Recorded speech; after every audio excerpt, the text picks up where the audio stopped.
How's it going, everyone? It's me, Brando. Hey guys, have you ever had that urge to go back to a game you haven't played for in a while? Same here. Now, what was that game again? Let's just take a look here. No, it's not that one. No, I already beat that game. Aha! Found it!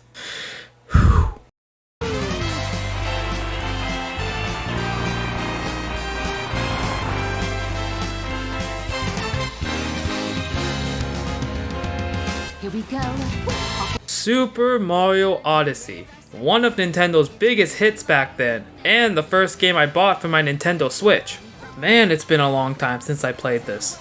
Ah, the memories. With Super Mario Odyssey being a big success, people were even saying that it was on the same level as Super Mario 64, or even better. But I think it was just because it was a new 3D Mario game, but hey, you be you. But yeah, this game was great. The story and everything was so well planned. But we all know what made this game really good.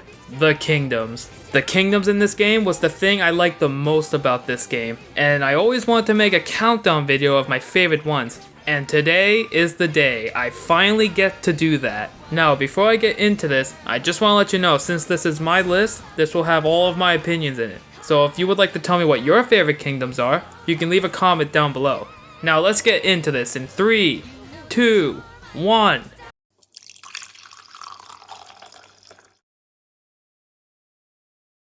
Okay, with there being a good amount of kingdoms in Super Mario Odyssey, it really took me a long time to decide which ones should I put on the list. But after some time, I found it.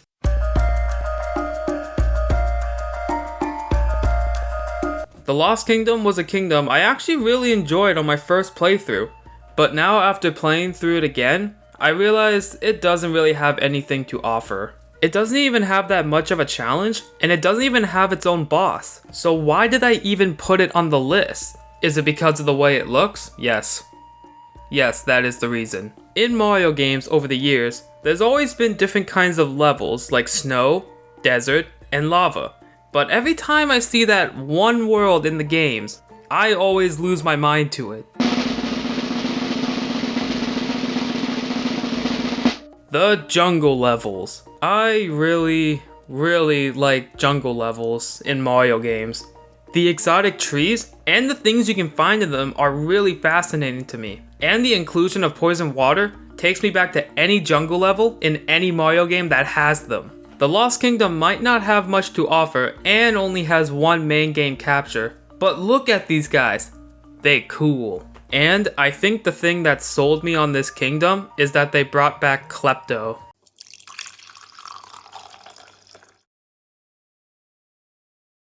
For number 9, I had to put a lot of thinking into this one because there are so many good kingdoms in this game. But after a while, I found it. Motherf***ing dinosaurs! I know, very surprising, huh? It's kind of obvious because everyone has this one on their list. Now, I know what you're thinking. Brando, how could you put Cascade Kingdom at number 9? I thought I could trust you. Okay, first, calm down, and second, the kingdom is okay. Okay, I just want to get right into my reasons for this one, and that's... there's nothing really here. But yeah, that's kind of the point of an introduction level. This place is mostly meant to show you everything else you can do that the first introduction level didn't show you. It shows you more things you can do with your cap, or when you grab a moon, you don't leave the level, but you continue to explore it to your heart's content. I think on the first playthrough, this is a great way on introducing the player to new things that you can also do in the game. But that's it. There's no other extra things to do after that. This is it. But I can't hate on it that much. This is a really nice kingdom, and it has a goddamn T-Rex. And it's even nice to come back to, especially after beating the game. Also, you just can't beat that scenery.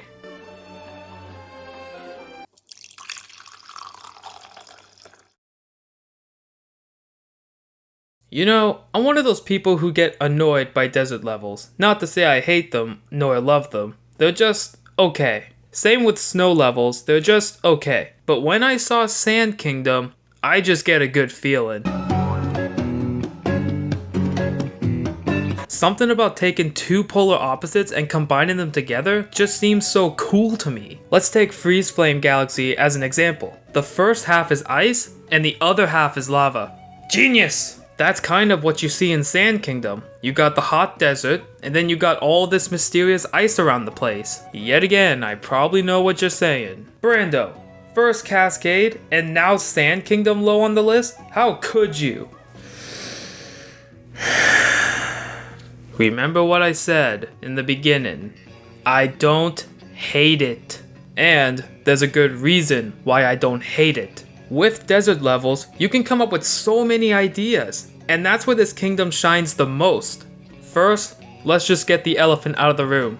Tostarena Town. We are literally in Mexico, and I am not complaining. Next, you can ride on a lion that can run on poison, and its name is Jaxi.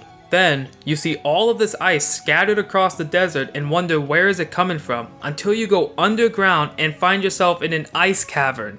An ice cavern under the desert. And above the ground you fell from, there is an upside down pyramid that you can even go into. And to top it all off, there is an oasis. See? There's so much cool things you can do with desert levels, and you better be sure I'm hoping for more of this in the future.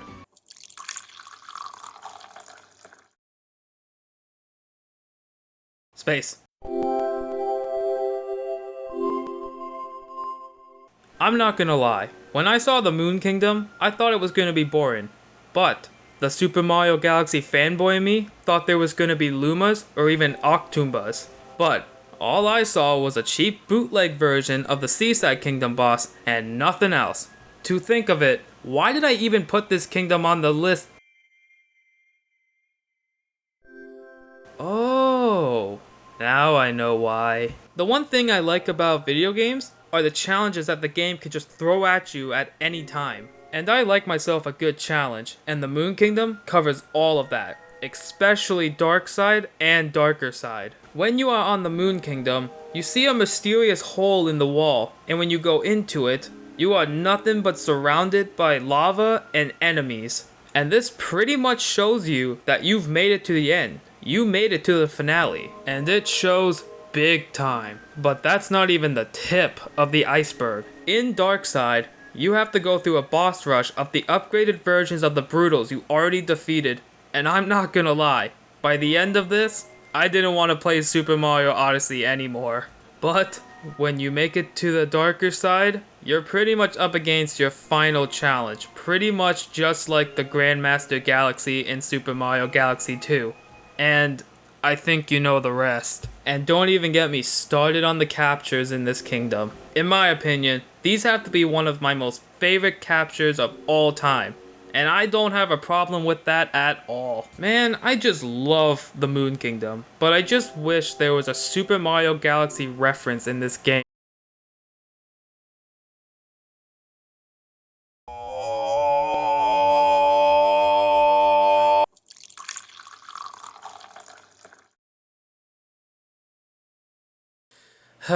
You know, all these kingdoms are awesome, but you can never beat the classics.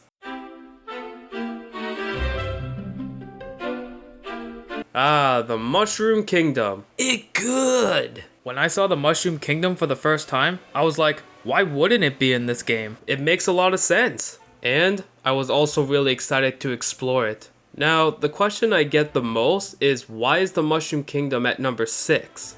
And that's a good question. It's a really good kingdom, but there's not that much to see here. What I mean by that is, it's not that big to explore. The kingdom is a post-game kingdom, so there's no need for it to be that big of a kingdom, but that should not be its downfall. The big thing to me about this kingdom is that it's really nostalgic. Seeing this kingdom reminds me of Super Mario 64 a lot. And that's just the tip of the iceberg. There's just so many references in this game that you just cannot ignore. First, you can go into the castle, and inside the castle, you get that memorable music. The power moons are replaced as stars, and when you grab them, they play the Super Mario 64 star theme when you grab them. And don't even get me started on the secret room that takes you to a recreation of the Super Mario 64 castle garden where you can play a chess memory game.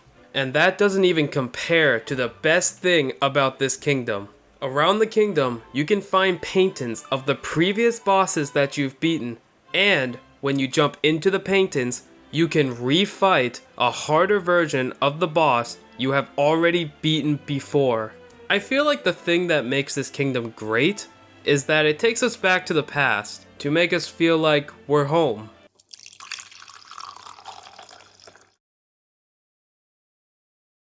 Alright, top 5, let's go! Okay, by this point of the countdown, these top 5 took me a really long time to make. A really long time. I'm a sucker for food. Yeah, Luncheon Kingdom is here. I don't know why this is even on my list, but here we are. I don't know why, but something about Luncheon Kingdom just really drew me into it. Probably because it's based around food. When I saw the Luncheon Kingdom, I was like, wow, this looks way more different than any other kingdom in the game. Like, just look at it. Look at the food. It looks like it was ripped out straight from a Nintendo 64 game. And because it's based all around cooking, the liquid Pepto-Bismol stuff will burn you because this place is all about cooking. This was something that took me completely by storm, especially when I found out you can capture a lava bubble, one of my favorite Mario enemies. And they even let you swim in the liquid bubble gum. And this place has a really fun boss that utilizes the lava bubble's abilities to help you beat it. The Luncheon Kingdom is a really unique kingdom, and I really hope to see more just like it in the future. The forks are freaking chefs!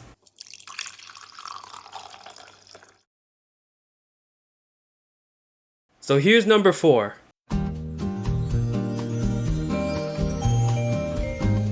Obviously Seaside Kingdom would be here, are you kidding me? Everyone loves Seaside Kingdom, and if you have any objectives about it, we can have a little private conversation if you want. Seaside Kingdom is just a beautiful kingdom. The sparkling water, the vast ocean floor, and you cannot beat a sunset over the ocean. It's pretty obvious I like any levels with beaches and water. These kind of levels always give me the feeling of, welcome to paradise, my dude. Water levels in Mario games were levels I loved way too much. And 90% of your time in Seaside will be in the water. And oh my god, is there a lot in there. You could be in there for hours and still find things. And capturing a Cheep Cheep allows you to breathe underwater. But we all know the best capture in this kingdom is the Gushers. Oh my god, I love these little shits.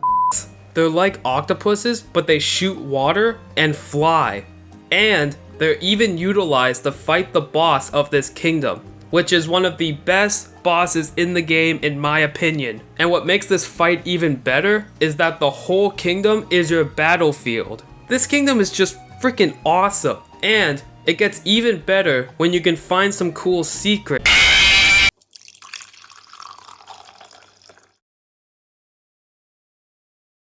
Alright, for number 3, it took a lot of thinking, because 3 and 2 were neck and neck, but after some time, we are going to Japan!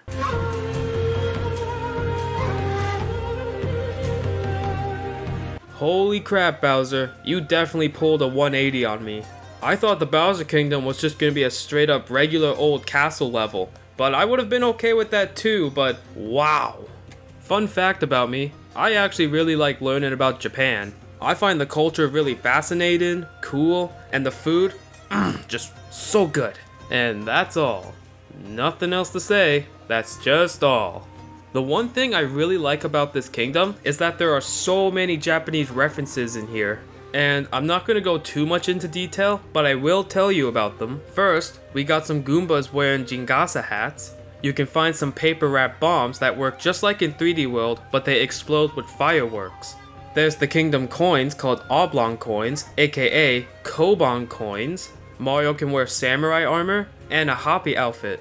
There are some Jizo statues, koi fish, and the list just goes on and on. There are so many things here that I have only just hit the tip of why I like this kingdom.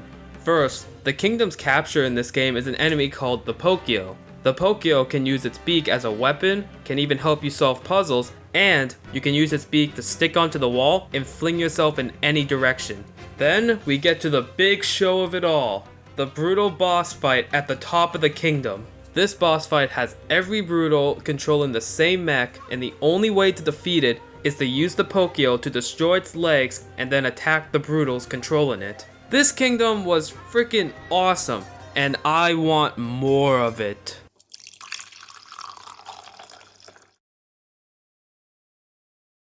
Alright, who's ready for the next kingdom on the list? This kingdom is still good, and I just can't get enough of it.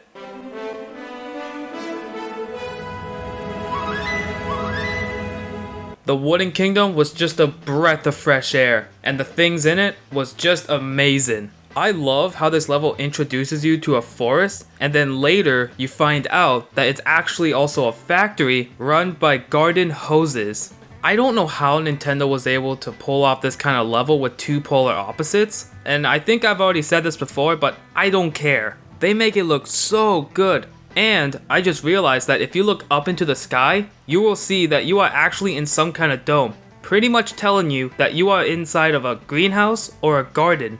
With the idea of technology and nature coexisting here, it works actually pretty good. Their competition between each other actually shows in this kingdom, like using uproots to move objects to continue through more of the kingdom, or using a motherfucking tank to blow up some rocks to find some hidden areas. I feel like this flew over top of people's heads, but you can't get past me, Nintendo.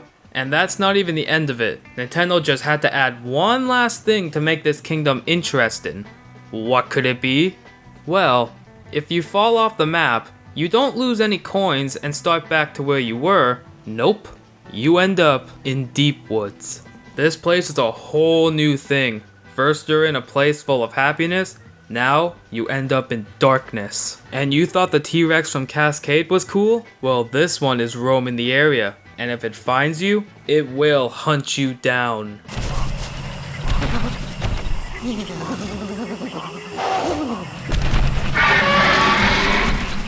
No.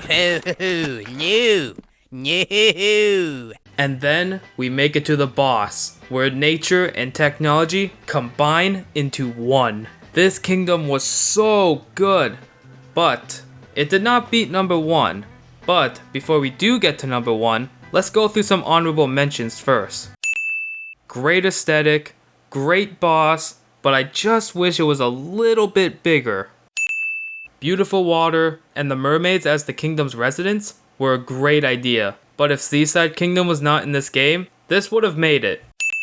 The racing part in this kingdom was the best thing I've ever done in this game, but I just wish there was a little bit more to explore. Now, the one you've been waiting for.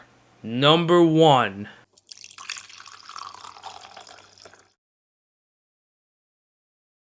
Alright everyone, it's time for the one you've been waiting for. For number 1, it just has to be the Cloud Kingdom. Come on, just look at all these clouds. They're so fluffy, so pretty. I can't take this seriously anymore. You already know what number 1 is.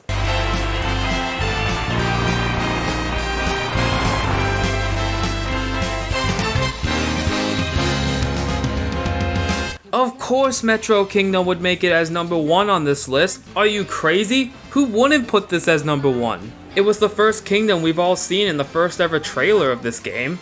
And you can obviously tell Nintendo was trying to hype up this game really much. Just showing Mario next to real life humans was just freaking crazy. You can also tell Nintendo was putting the most amount of work into this kingdom because just look at it. You can play jump rope, play with RC cars, talk with the people, spell Mario's name in the middle of the town, explore what's underground, and you can climb the buildings. And that's not all. When you unlock the Metro Kingdom, you can't just explore the kingdom to your heart's content. You have to go through a more darker side of the kingdom first. And after going through some enemies, you have to fight a giant mecha wiggler boss that took me by surprise by a landslide. And the only way to kill it is to use the tanks. Then after that, you can finally explore the kingdom. Metro Kingdom would have to be one of those sandbox levels that I could just be lost in forever. And don't even get me started on the festival. And now,